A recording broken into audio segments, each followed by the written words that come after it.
Hello friends, आपका एक बार फिर से स्वागत है आपका अपने YouTube channel education for all में।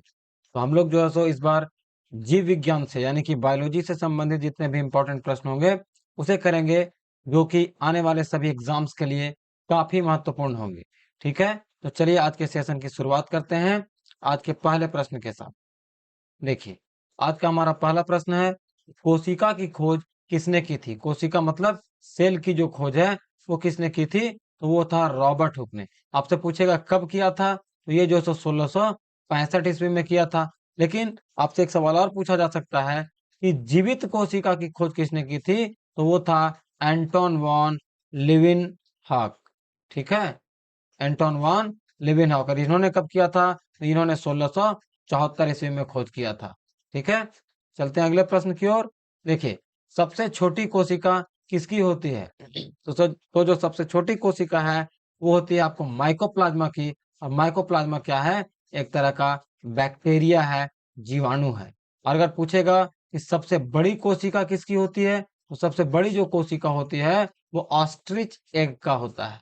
ऑस्ट्रिच एग का यानी कि जो शुतुरमुर्ग है उसी के अंडे का होता है।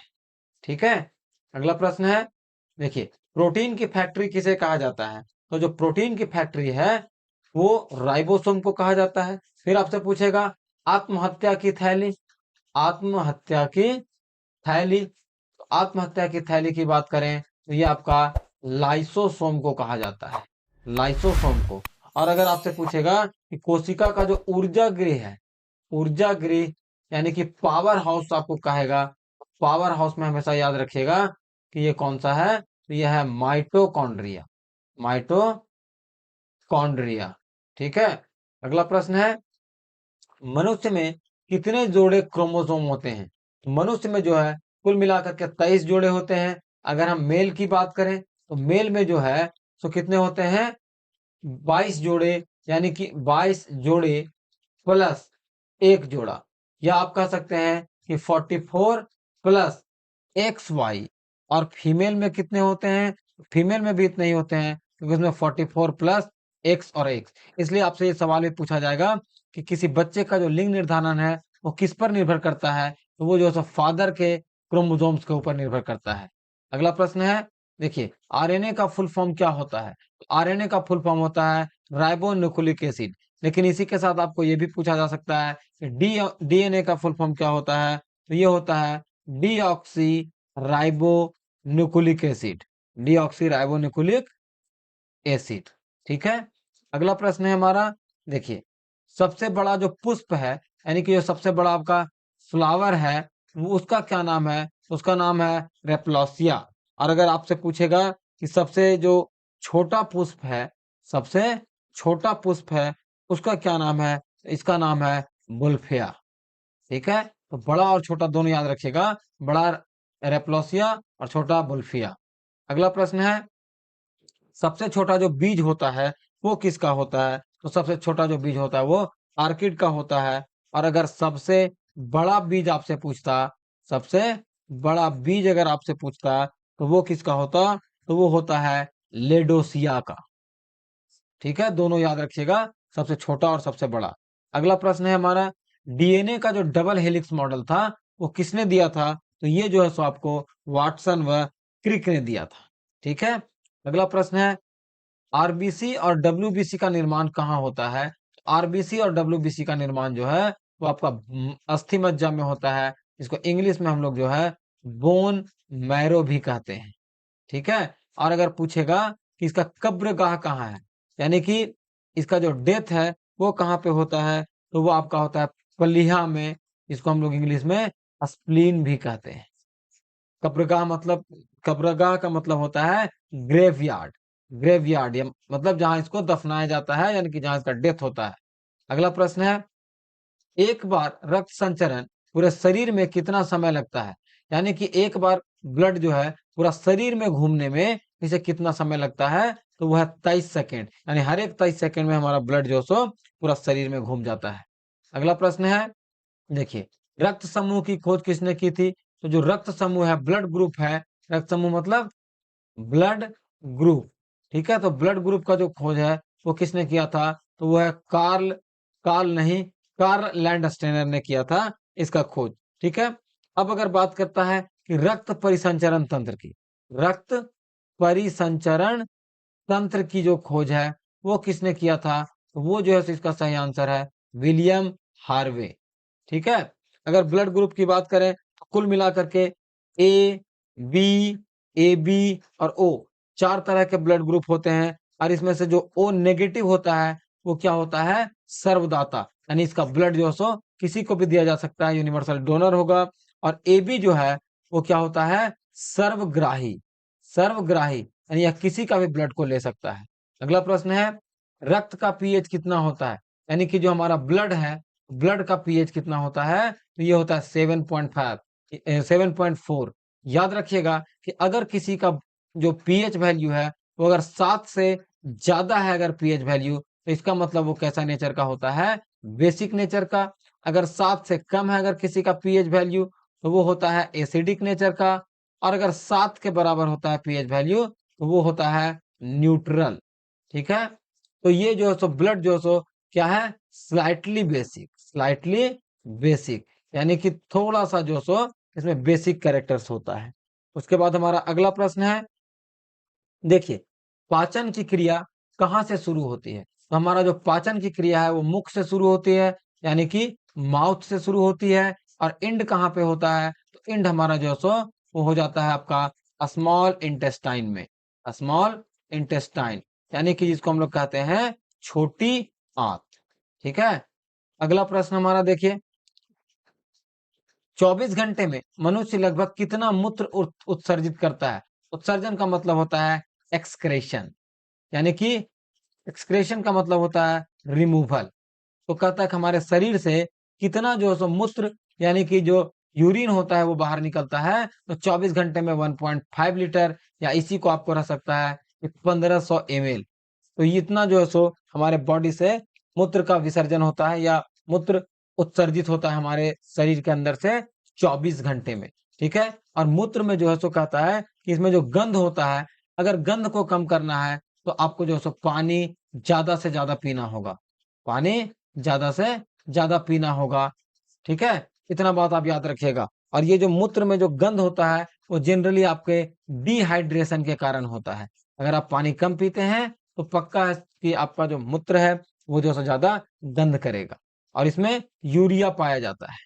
अगला प्रश्न है, शरीर का सबसे कठोर तत्व क्या है, यानी हमारे जो शरीर है, शरीर में जो सबसे एकदम हार्डेस्ट सब्सटेंस होते हैं, कठोर का मतलब होता है हार्डेस्ट, तो हार्डेस्ट क्या है, एनामिल। और एनामिल कहाँ पे होता है, ये जैसे मान लीजिए आपका दांत है, तो दांत के ऊपर जो ये जो व्हाइट कलर का जो पार्ट होता है वही होता है हमारा एनामिल।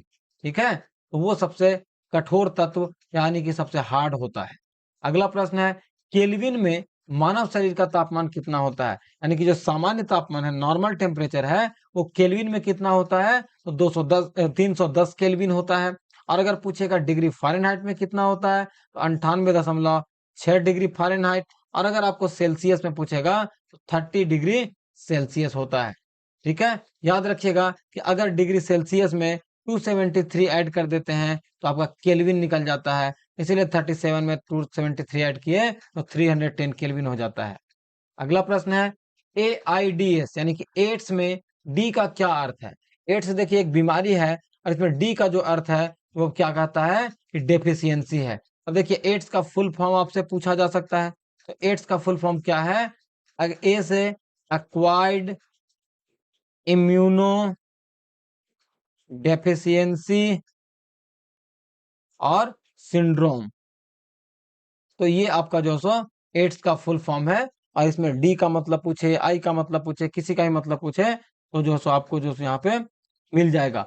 और कहता है कि विश्व एड्स दिवस कब मनाया जाता है, तो जब विश्व एड्स दिवस की अगर बात करें तो हमारा कब होता है, 1 दिसंबर को। और ये क्यों मनाया जाता है, इसको मनाने के पीछे कारण है कि लोगों में जागरूकता फैलाना, लोगों में जागरूकता फैलाना, ताकि एड्स जो सो ना फैले।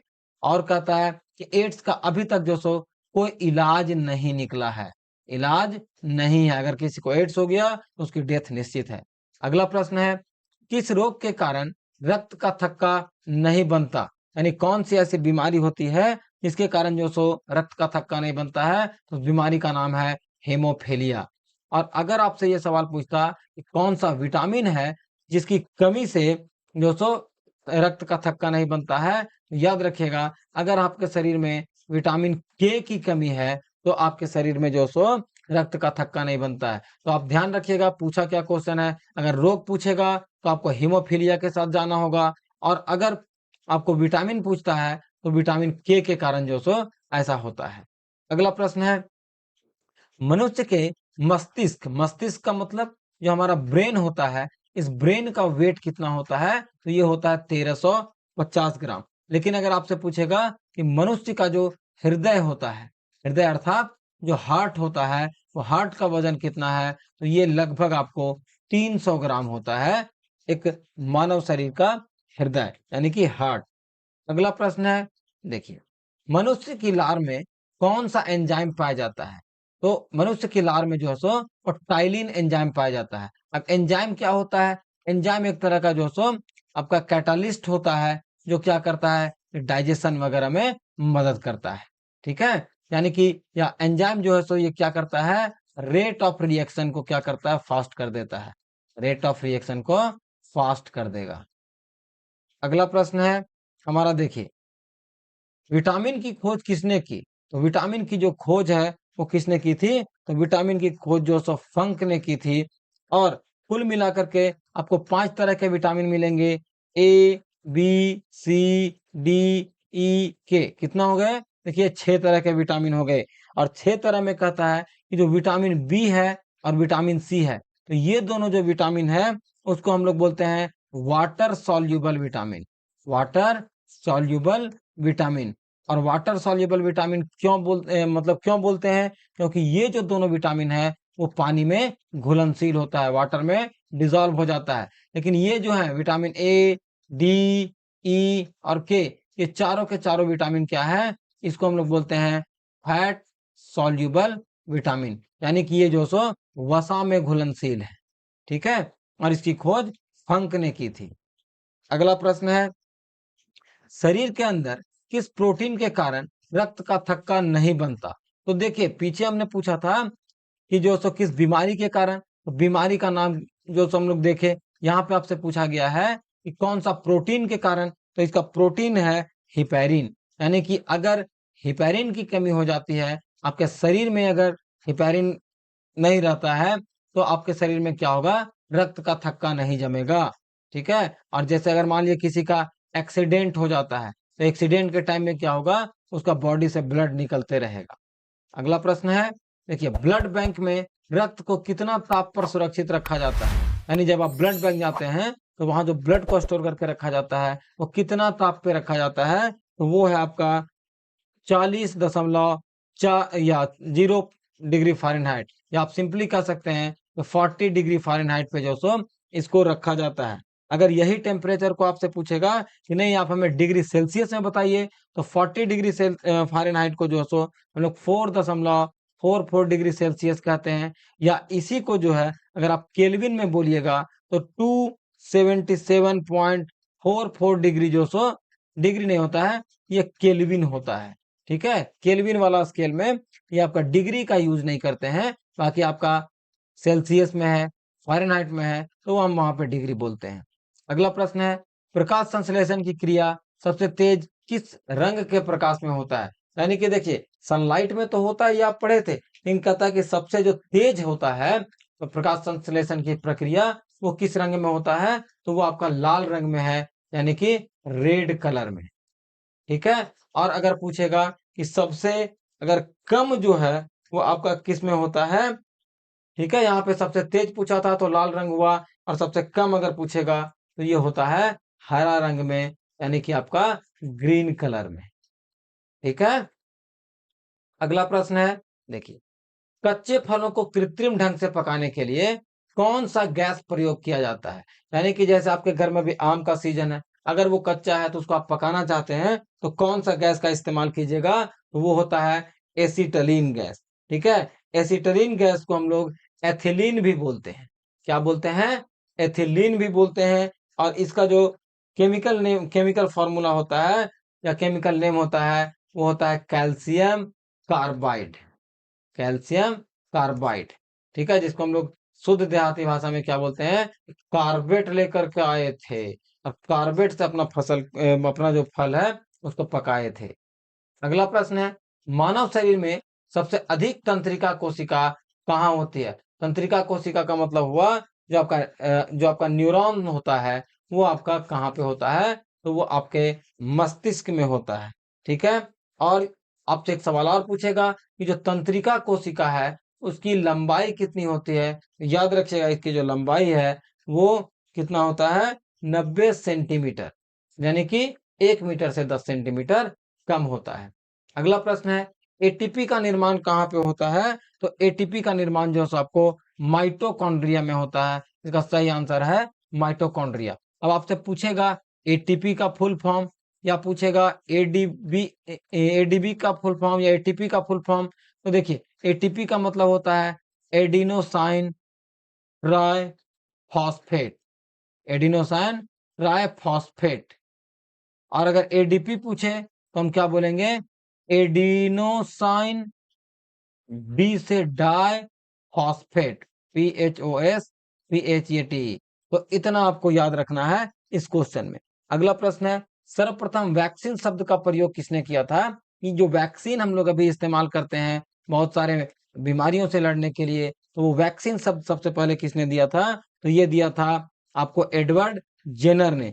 और अगर आपसे कोई पूछे कि इकोलॉजी जो शब्द है वो सबसे पहले किसने दिया था? इकोलॉजी शब्द जो आपका रीटर ने दिया था। किसने? रीटर ने। अगला प्रश्न है, मसूड़ों द्वारा खून निकलना किस विटामिन की कमी को दर्शाता है?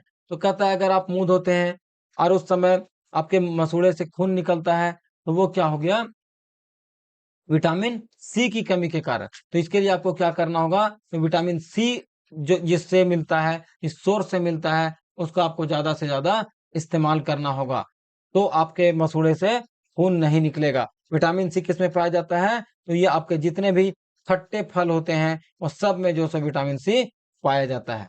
अगला प्रश्न है, किडनी का निर्माण किससे होता है?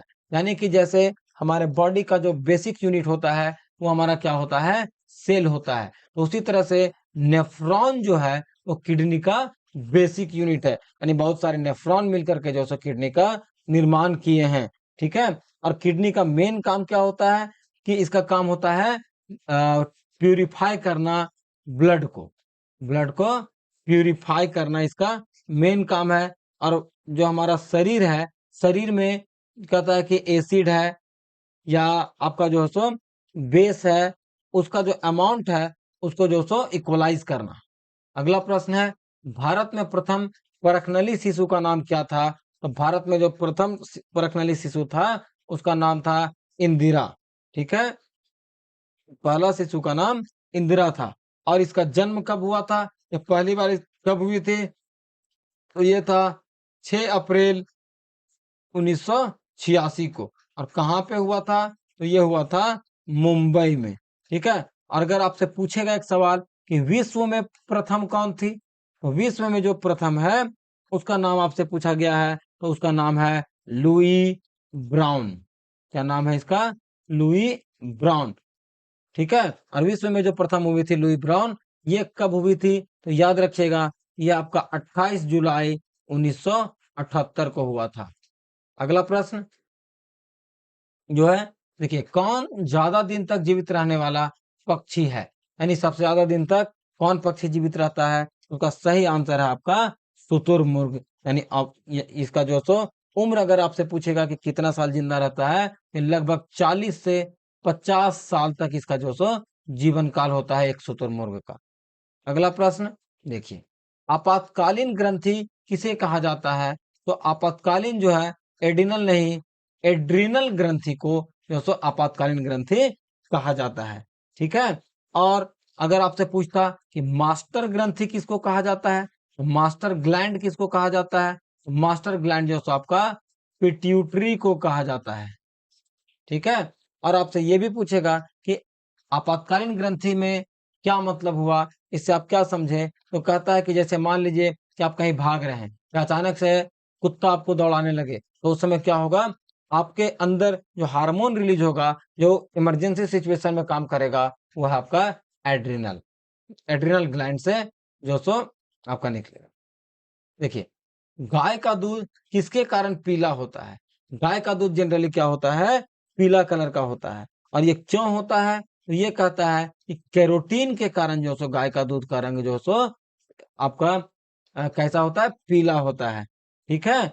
और आपसे एक सवाल और पूछेगा कि दूध कहीं-कहीं दूध आप जनरली देखिएगा, तो दूध जो है सो आपका सफ़ेद होता है। तो सफ़ेद किसके कारण होता है? तो ये जो है सो आपका केसिन के कारण होता है। और आपसे एक और सवाल पूछेगा, आप टमाटर अभी देख रहे हैं, लाल टमाटर। ऐसे टमाटर का रेट क्या है? 80 से 100 रुपए पर केजी जो है सो अभी टमाटर का रेट चल रहा है। तो लाल जो टमाटर होता है, वो किसके कारण होता है? तो वो होता है आपका लाइकोपीन के कारण। क्या होता है? लाइकोपीन के कारण। अगला प्रश्न है, चर्म रोग किस विटामिन की कमी से होता है? चर्म रोग का मतलब क्या हो गया? आपका हो गया स्किन डिजीज। क्या हो गया? Skin disease. तो स्किन डिजीज किसके कारण से होता है या किस विटामिन की कमी से होता है? तो उसका आंसर है विटामिन B6। अगर आपको भी स्किन से संबंधित कोई भी बीमारी है, तो आप विटामिन सी का सेवन कर सकते हैं। अगला प्रश्न है, देखिए, 3 दिसंबर 1984 को भोपाल में यूनियन कार्बाइड संयंत्र से गैस का रिसाव हुआ था। तो आपसे पूछा गया है कि इसमें ये जो सो कौन सा गैस था? तो वो था मिथाइल आइसोसाइनाइड। और इसमें कहता है कि लगभग जो है सो 25,000 प्लस लोगों की मौत हो गई थी, सब मिला करके। ठीक है? कोई तरह का इसमें तो दिक्कत आपको समझने में नहीं आ रहा है? अगर आपको इस क्वेश्चन को समझने में दिक्कत आ रहा है, तो आप कमेंट जरूर कीजिएगा। अगला प्रश्न है, क्लोरोफिल में कौन सा धातु पाया जाता है? देखिए, क्लोरोफिल में मैग्नीशियम पाया जाता है। अभी तक आप सुने थे कि हमारा जो ब्लड होता है, वो ब्लड में कौन सा जो सो धातु पाया जाता है? तो वो आप पढ़े थे कि हमारा ब्लड में जो सो आयरन पाया जाता है। ठीक है? लेकिन कहता है क्लोरोफिल जो होता है, उसमें कौन सा धातु पाया जाता है? तो वो आपका मैग्नीशियम है। और किस फॉर्म में पाया जाता है? तो ये है Mg2+ के फॉर्म में पाया जाता है। ठीक है? चलते हैं अगले प्रश्न की ओर और देखते हैं क्या है। कहता है एक पेड़ की आयु का अनुमान कैसे लगाया जाता है? तो इसका सही आंसर है कि तने के बने हुए जो वलय हैं, उसको गिन करके एक पेड़ की आयु का जो अनुमान है, वो आप लगा सकते हैं। लेकिन अगर पूछेगा कि जैसे जीवाश्म आप कहीं पे देखते हैं, तो अचानक से बहुत सारा वहां पे फॉसिल फ्यूल, जीवाश्म का मतलब फॉसिल फ्यूल अगर आपको नजर आ जाए, तो आप सोचिएगा कि जो सो इसका एज जो सो कैसे कैलकुलेट होता है? तो ये है कार्बन डेटिंग मेथड से। कैसे होता है? कार्बन डेटिंग मेथड से। उसके बाद हमारा अगला प्रश्न है कि लहसुन का गंध किसके कारण होता है? अब देखिए, लहसुन का जो स्मेल है, वो थोड़ा सा अलग होता है। तो किसके कारण होता है? तो ये होता है एलाइसिन के कारण। ठीक है? और अगर आपसे पूछता कि मिर्च का जो लाल रंग होता है, वो किसके कारण होता है? तो ये होता है कैप्सेनथीन। कैप्सेनथीन के कारण जो सो मिर्च का कलर जो सो लाल रंग का हो जाता है। अगला प्रश्न है, देश में सोयाबीन का सर्वाधिक उत्पादन किस राज्य में होता है? तो याद रखिएगा कि पूरा देश में जो सो सर्वाधिक उत्पादन जो सो सोयाबीन का, वो आपका मध्य प्रदेश में है। और पूरा देश में जितना उत्पादन होता है, उसका 80% जो सो आपको मध्य प्रदेश में मिल जाएगा। आपसे ये भी पूछेगा कि सोयाबीन का जो उत्पत्ति है, सोयाबीन का उत्पत्ति, ठीक है, वो कहाँ हुआ है? तो वो कहता है कि आपका चीन में हुआ है। ठीक है? तो इतने प्रश्न थे आज के सीरीज में। और कहता है कि ये बायोलॉजी से रिलेटेड इंपॉर्टेंट प्रश्न थे, जो आपको एग्जाम में देखने को मिलेंगे ही, निश्चित तौर पर आपको देखने को मिलेंगे। तो आप एक बार हमारा वीडियो जरूर देखें, आपको समझ में आ जाएगा कि ये सब क्वेश्चन आते हैं या आए हैं कि नहीं आए हैं। एकदम जरूर से जरूर आएंगे। आप इतने क्वेश्चंस को अनदेखा कर ही नहीं सकते हैं, इतने इंपॉर्टेंट प्रश्न थे। ठीक है? तो हम लोग फिर मिलेंगे एक नए वीडियो में। तब तक के लिए आप लोग हमारे चैनल को सब्सक्राइब करें, हमारे वीडियो को लाइक करें, शेयर करें। ठीक है? धन्यवाद।